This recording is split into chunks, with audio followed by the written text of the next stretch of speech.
Alhamdulillahi Rabbil Alameen. Nahmaduhu wa nasta'inuhu wa nastaghfiruhu wa nastahdihi. Wa nu'minu bihi wa natawakkalu alayhi. Wa na'udhu billahi min shururi anfusina wa min sayyiati a'malina. Man yahdihillahu fala mudilla lahu. Wa man yudlil fala hadiya lahu.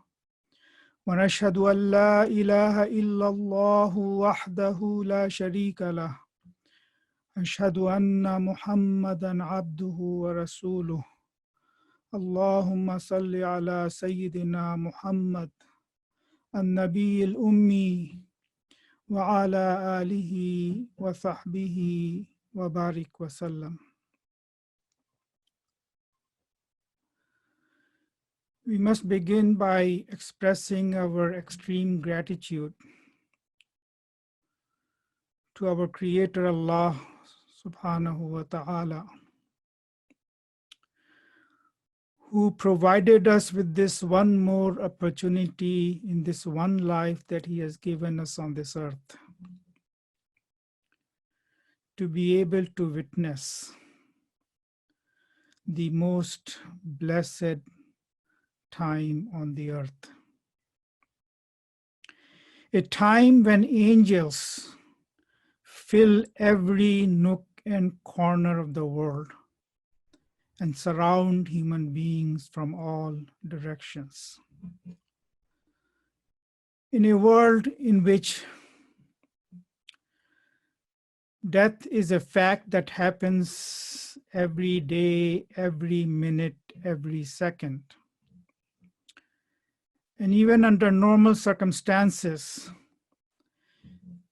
based on the rates that are calculated in these 30 minutes that I will be speaking, about 3,000 people will leave the world. That's just normal process that goes on every single day.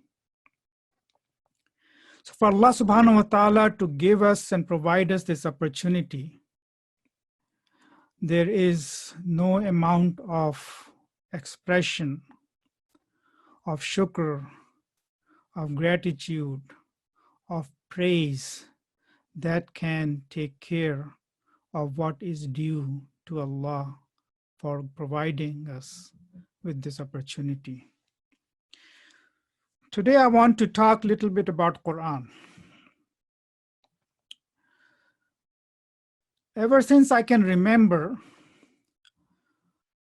I have carried this desire in my heart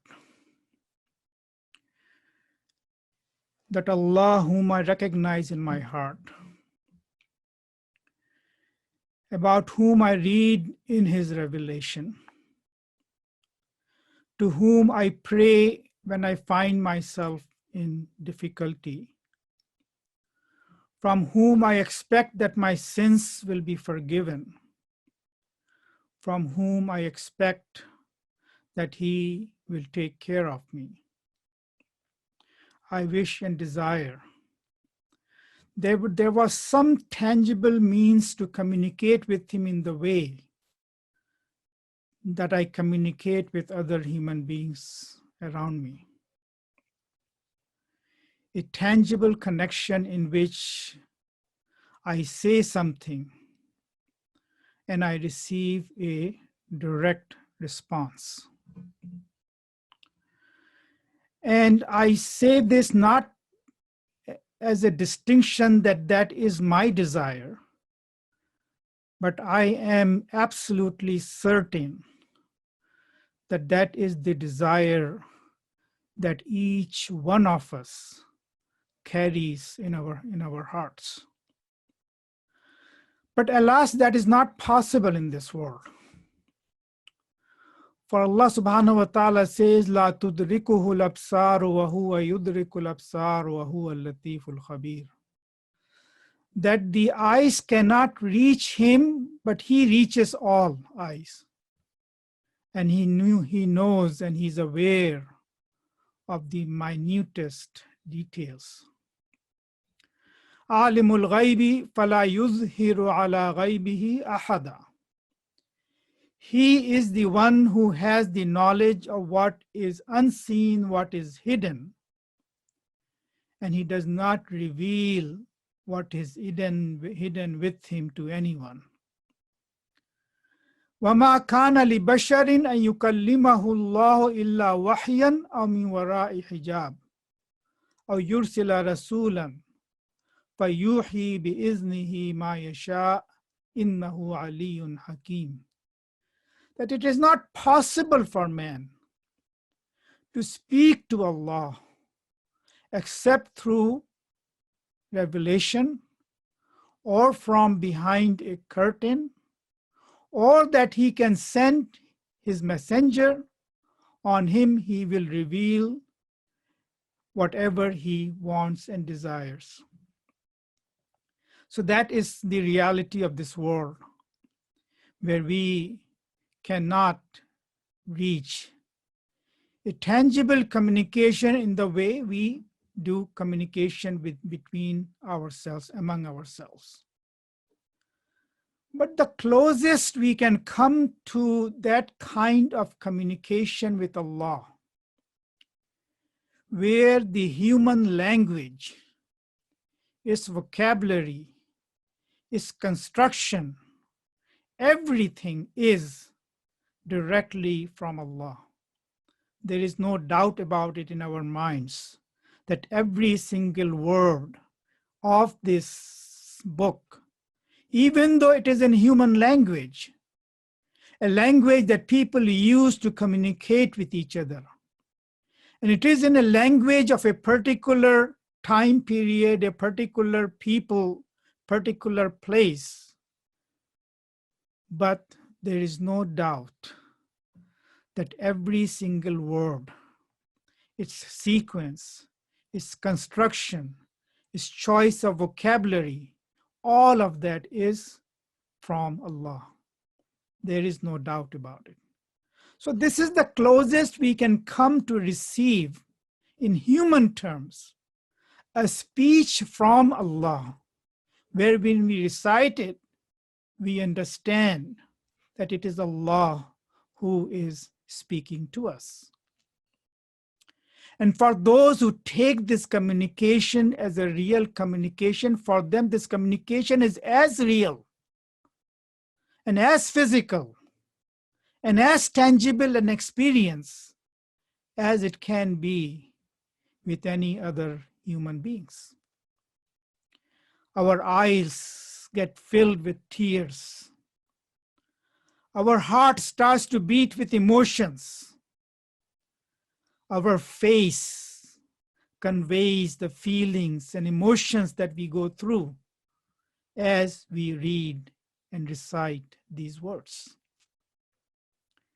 And just as a child knows through intimate knowledge what his parents are like, what will please them and what will displease them, and just as a parent knows his children as to what kind of temperament they have, what their likes and dislikes are, we come to recognize Allah. We come to know Allah in the same way, same fashion, the same manner that we come to know any other tangible relationship that we experience in this world. So there's nothing like it. It's not a book between two covers, but it is a communication. And it is the vocabulary and the literary quality of the text is such that there is no history attached to it. That when you recite it, it's current, it's in your mind. It's as if it's answering your questions and whatever thoughts are coming to your mind in real time. And that is what the Quran is. That is how it communicates. And Allah subhanahu wa ta'ala says, then when it was revealed very first on Prophet Muhammad sallallahu alaihi wasallam, in that dark night in the cave of Hira in the month of Ramadan. Allah subhanahu wa ta'ala called it, Inna anzalnahu fi laylatil qadr, that we revealed it on the night of power. And it is described as night of power in many ways. Qadr means an ability over something, a destiny. And that was the most powerful event ever in the history of the world. And the world has not been same since that time. And Prophet Muhammad sallallahu alaihi wasallam, who carried the distinction of being sent to the all mankind for all times to come until the end of this world, it truly is a book that fulfills that purpose and that mission. And today its relevance is something that everyone recognizes. Whether one believes in it as a book of Allah, as a revelation, as not a human construction, or one does not believe in it. What is clear is that this is the book that is forcing people's discussions in the world today. What is forcing people to take sides, not passively, but in an active way, making them stand up for or against it.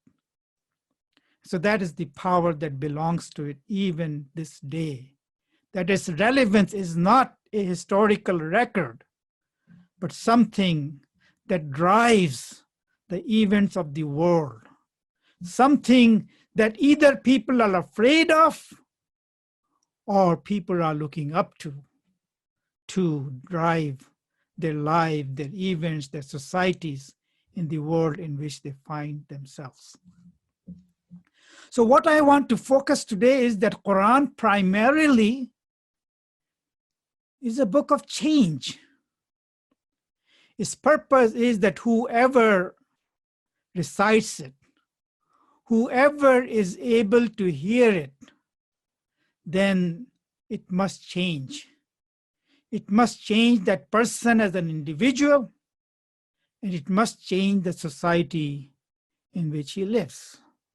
And so that is the primary purpose of Quran. And every single verse of the Quran fulfills this very singular purpose. It drove a quiet, kind-hearted, peaceful first person from a life of seclusion and isolation to a life of activity that was not known about him before that time. On that night when he came down from the cave of Hira shivering and asking to be covered, he never ever went back to a life of seclusion.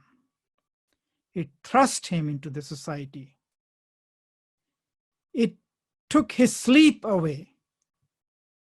And every waking moment of his from that point on, until he met his Lord with Balil Rafiq al-Ala on his lips, there was not a second to rest. And every moment was passed based on his life trying to change people, trying to change the society in which he found himself, and not a quiet person anymore that he was before he received that revelation. So every single page of this book, every word that it contains, every ayah that it contains, is an invitation to action, to mold and shape your thought, how you think, to mold and shape your deeds, what you do. And it asks you to do that in as many ways as possible, sometimes ordering, sometimes demanding, sometimes coaxing and cajoling, sometimes appealing to the intellect and to the emotions for you to stand up and move, for you to do what must be done. So it must change your life. And if this book is not having the effect of changing your life, then you are not really communicating with this book in the way that you are supposed to communicate. So strange that a deen whose main message is defined as Tawheed, the theology of this deen is defined on the basis of oneness of Allah, that the foremost fact, the foremost tenet of faith is that belief that there is one creator and there are no partners unto him. But the whole book presents no theological proofs and discussions that there is only one God, but goes through great lengths to ask you for submission, to surrender with your heart, with your mind, with your body, with your property, with your possessions, with your wealth, with your abilities. That is the demand that Quran makes on us. And if we truly recite it as a way, as a means of, as if we are receiving a communication, a speech from our creation that is real, that is relevant, that is current, then that is the effect it is supposed to have on our lives. And those who refuse to respond to that demand that it makes are declared kafir, fasiq, zalim, wrongdoers, and it reserves severe consequences for their refusal to submit to this book. So it is a book of actions. And actions is the only thing that matters in this world, even from a religious perspective. It is only our actions that will go into the grave, not our achievements, not what we were able to display as the results of what we did. As Quran says, وَأَلَّيْسَ لِلْإِنسَانِ إِلَّا مَا سَعَى وَأَنَّ سَعْيَهُ سَوْفَ يُرَى. That for man there is nothing except the effort that he makes for something. And it is only his effort that he's going to see. So that the effort is action. So be able to benefit from this book, then action is necessary. And it is our actions that will go into the grave. It is our actions that are being written into the books that we will be handed over on the day of judgment when we rise from our graves. And it is our actions that will be put on the scales on the day of judgment. It is our knowledge will not be measured. Our talents will not be measured. What we are able to achieve and show the world that this is what I am able to do, that is not going to be measured. It is your actions behind all of them. What you did, how you did, and with what intentions you did, and what was your worldview and your thinking about this world when you did that. And so the most primary action is to bring yourself in conformation and the society in which you live in conformation to the nature on which Allah subhanahu wa ta'ala has created us. That he created us in this world, he placed in this world for that test. Because unlike the rest of the creation which submits tawan or karhan, willingly or unwillingly, we are the creation whom Allah has given choice. and freedom to choose how we want to act. The action itself may not be in our power unless Allah allows it. But to choose how we act is something within us, is the power that Allah subhanahu wa ta'ala has given us. So what I would like to focus this Ramadan as we begin this month, and we hope and pray that Allah gives us life, that we are able to at least complete this month. This month is the month of Quran. And Allah subhanahu wa ta'ala points to a singular reason why He enjoined fasting in this month, is that He revealed Quran in this month. That He revealed the Quran, فَمَنْ شَهِدَ مِنْكُمُ الشَّهْرَ فَلْيَصُمْ. Oftentimes, we discuss fasting and why it is necessary, and we try to explain fasting in social terms.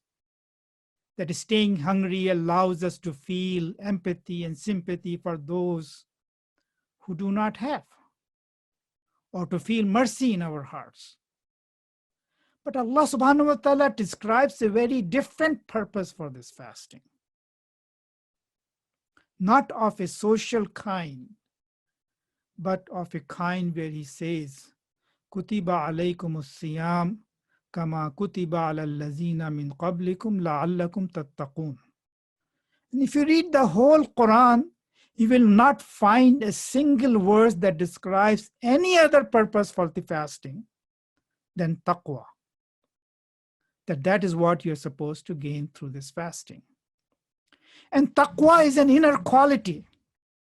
As narrated in one hadith of Prophet ﷺ, he pointed to his chest 3 times and said, Taqwa hahuna, at-taqwa hahuna, at-taqwa hahuna. So it's an internal state. An internal state that must transform to that state of taqwa. And that transformation, that change, is what this whole Quran is designed to effect, to bring about. And if you look at the life of Prophet ﷺ, in 23 years, he took people who used to bury their daughters alive. He used for them the revenge carried for generations, for whom life and its sanctity didn't matter much, for whom the etiquettes were very rough. And he took them and he changed them, and he built a civilization and society the like of which the world has not seen before or since.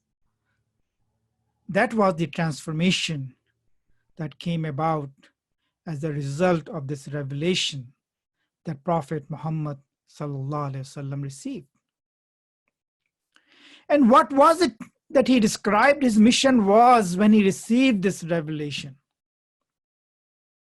Not only to change individuals, but to change society in a way that he swore, he took an oath by God, I will not rest until the day comes when a person will travel alone from Sana to Hadramaut and will have nothing to fear except maybe a wolf that may harm the sheep that may be traveling with him. That vision, when there was no possibility of that vision, Prophet ﷺ was able to see that vision on the power of revelation that was revealed to him, on the power of the capacity to change people and society that is inherent in every single word of this book. So we go through our life frustrated by our weaknesses, frustrated by our shortcomings. We know what is the right thing to do, but we find an inability to do it. A weakness cannot bring ourselves to do what we already know is the right thing to do, is the good thing to do for me, for society, for everyone else. But we are unable to do it. That capacity is built through this book. As Allah subhanahu wa ta'ala makes one of the strangest statements, وَنُيَسِّرُهُ لِلْيُسْرَى, that through it, He is going to make what is already easy, easy for you. And so, this is the book that supposed to transform us. But like anything else, if we read it superficially, if we just recite without paying attention to its words, then it is not going to have the desired effect or the designed effect that this book is supposed to have on us. And if you look at the last 1400 years of the history of this book, over 1400 years, it provides the examples of the greatest human beings who transformed themselves from the Prophet's time, the companions' time, the Tabi'in, Taba Tabi'in, and people who came afterwards and continued to come, that they were able to transform themselves. They were able to transform societies. And they were able to achieve a character of nobleness that is only possible through an honest attempt to bring yourself in conformation with the nature on which Allah has created us. And the only process to be able to do that is when we recite this book of Allah. So, as this is the month of Ramadan, as we spend time during this month and hope and ask Allah that He changes us, that He makes us better persons, that He forgives our past sins, that He wipes out the consequences of our past life, and we are able to begin a new life, connected with our Creator, connected with our purpose and mission in this world, then we must continue to read this book as a current document, as a relevant text, as something through which Allah speaks to us in real time. And we live in times that are far removed from the time when this revelation was made. But I always take strength from this one beautiful hadith that from Prophet Sallallahu Alaihi Wasallam. And I find it so beautiful and so comforting for myself that I constantly remind myself of it.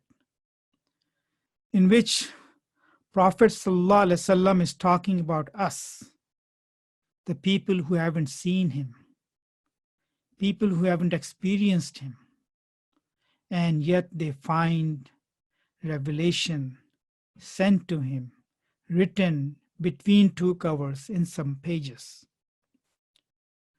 So once the Prophet ﷺ asked his companions, قَالَ لِأَصْحَابِهِ أَيِّ الْمُؤْمِنِينَ أَعْجَبُ إِلَيْكُمْ, to which of the believers you find as most wonderful, most amazing, most likable to you, that you would like to be like that believer?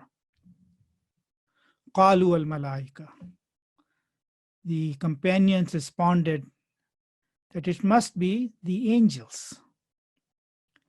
So Prophet ﷺ said, وَمَا لَهُمْ لَا يُؤْمِنُونَ وَهُمْ عِنْدَ رَبِّهِمْ.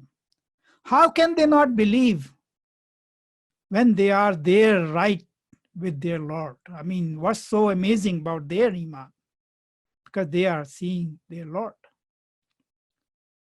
So then they said, well, in that case, قَالُوا فَالْأَنْبِيَاء, then it must be the messengers, the prophets, who received revelation. No one can match the strength of the iman of the prophets.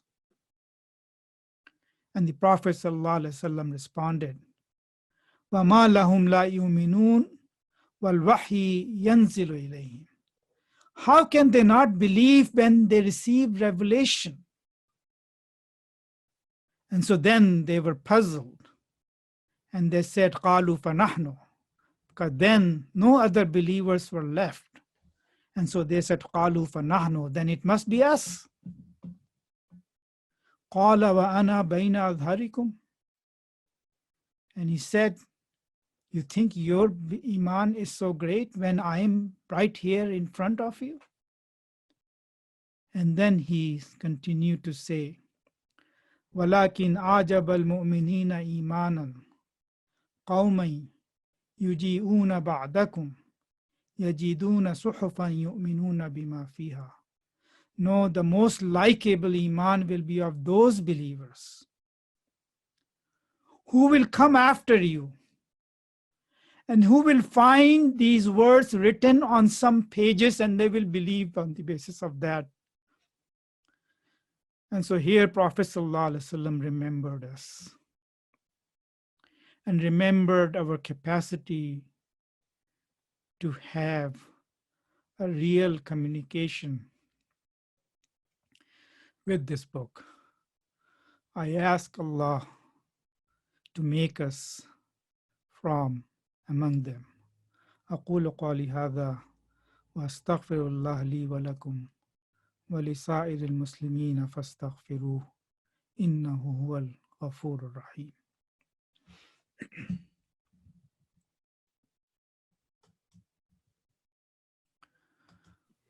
Thank you very much, Dr. Murad, and thank you everybody for joining us. I'd like to acknowledge and thank WIT and IT Solutions Company with the offices in Michigan, Ohio, and Toronto. A few questions for their generous donations. We'll get to questions in a moment here. During the month of Ramadan, we will be doing virtual khutbas every Friday at 1 p.m. Pacific time, Central time, and Eastern time. And we'd like to request that you keep supporting Sound Vision with your generous donations at soundvision.com. At this time, go ahead and please submit any questions you have to the chat box or Q&A. We have one here. Can we wash a deceased Muslim who has been infected? There are some questions on the Q&A, and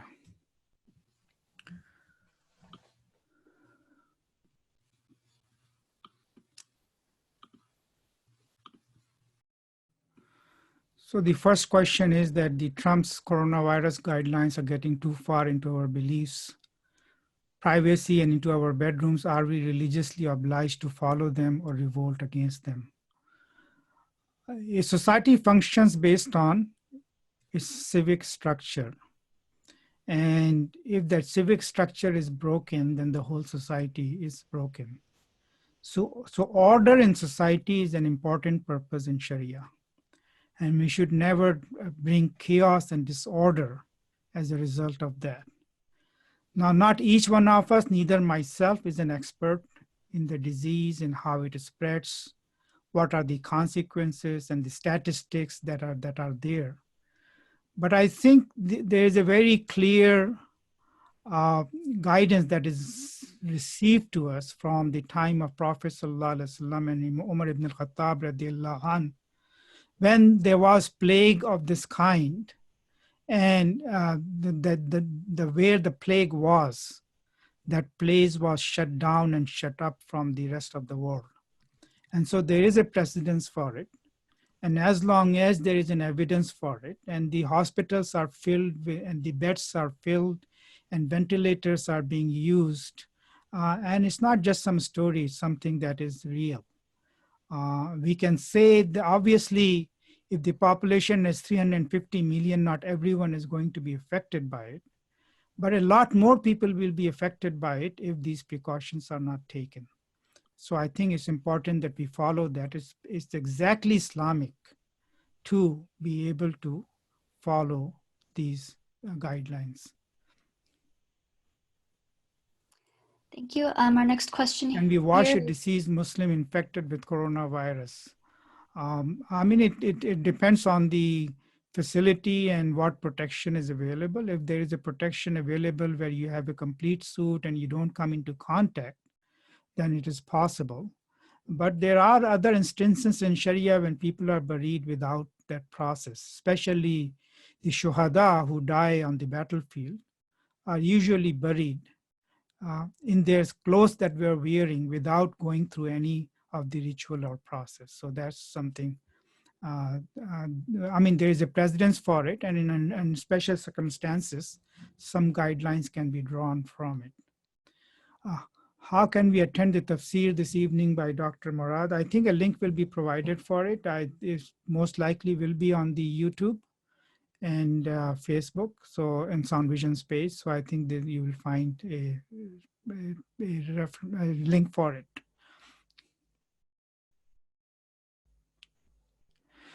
Can we do sajda after the Asr prayer? Yes, usually complete prayer is discouraged, but about sajda, there is no limitation as to what time. When you are reciting Quran and a sajda comes, sajda tilawa comes, then at the moment, at the time when it comes, scholars have not recognized any prohibited time for it.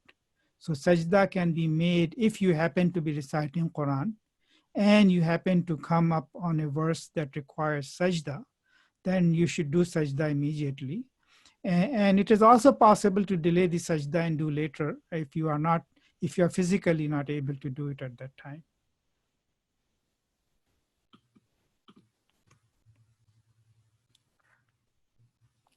A recommendation for Quran with simple English explanation, that is a very difficult recommendation, but because each one of has different capacities and different tastes.